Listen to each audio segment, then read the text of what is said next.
Ray did some quick math. If the judge gambled 3 times a week for 5 years and won $2,000 every time, his winnings would have been somewhere around $1.5 million.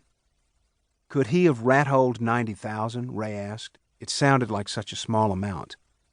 Anything is possible, but why hide it? You tell me. They pondered this for a while. Harry Rex finished the beer and lit a cigar. A sluggish ceiling fan above the desk pushed the smoke around. He shot a cloud of exhaust toward the fan and said, "You gotta pay taxes on your winnings, and since he didn't want anybody to know about his gambling, maybe he just kept it all quiet." "But don't the casinos require paperwork if you win a certain amount?" "I never saw any damn paperwork."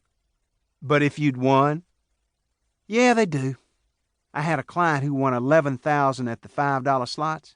They gave him a Form 1099, a notice to the IRS. "What about shooting craps?" "If you cash in more than $10,000 in chips at one time, then there's paperwork. Keep it under 10 and there's nothing. Same as cash transactions at a bank." I doubt if the judge wanted records. I'm sure he did not. "He never mentioned any cash when y'all were doing his wills?" "Never. The money is a secret, Ray. I can't explain it. I have no idea what he was thinking. Surely he knew it would be found." "Right. The question now is what do we do with it?" Harry Rex nodded and stuck the cigar in his mouth. Ray leaned back and watched the fan. For a long time they contemplated what to do with the money. Neither wanted to suggest that they simply continue to hide it. Harry Rex decided to fetch another beer. Ray said he'd take one too. As the minutes passed, it became obvious that the money would not be discussed again. Not that day. In a few weeks, when the estate was opened and an inventory of assets was filled, they could visit the issue again. Or perhaps they would not. For 2 days, Ray had debated whether or not to tell Harry Rex about the cash. Not the entire fortune, but just a sample of it. After doing so, there were more questions than answers. Little light had been shed on the money. The judge enjoyed the dice and was good at gambling, but it seemed unlikely he could have cleared $3.1 million in 7 years. And to do so without creating paperwork and leaving a trail seemed impossible. Ray returned to the tax records while Harry Rex plowed through the ledgers of donations. "Which CPA are you going to use?" Ray asked after a long period of silence. "There are several." "Not local?" "No. I stay away from the guys around here. It's a small town." "Looks to me like the records are in good shape," Ray said, closing a drawer. "It'll be easy, except for the house. Let's put it on the market. The sooner the better. It won't be a quick sell." "What's the asking price?" "Let's start at $300. "Are we spending money to fix it up?"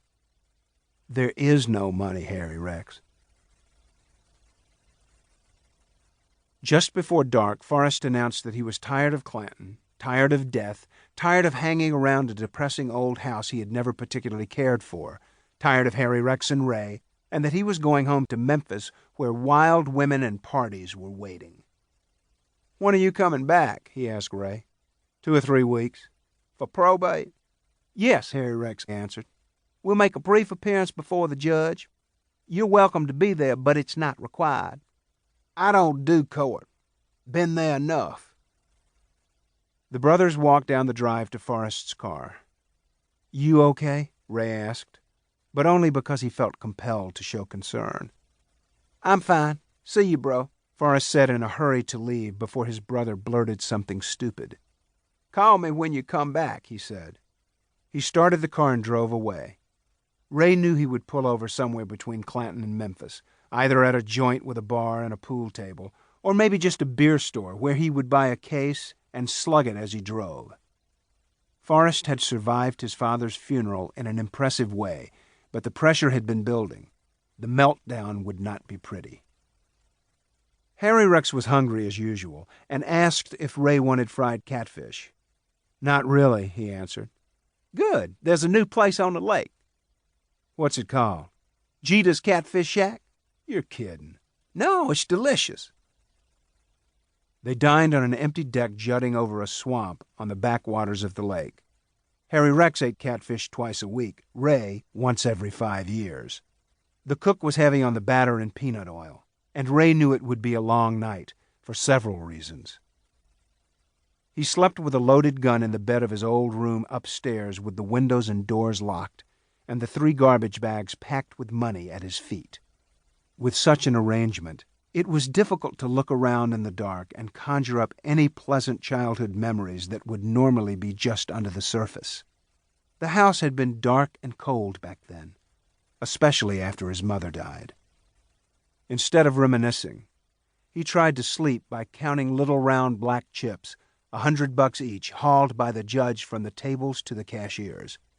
He counted with imagination and ambition, and he got nowhere near the fortune he was in bed with.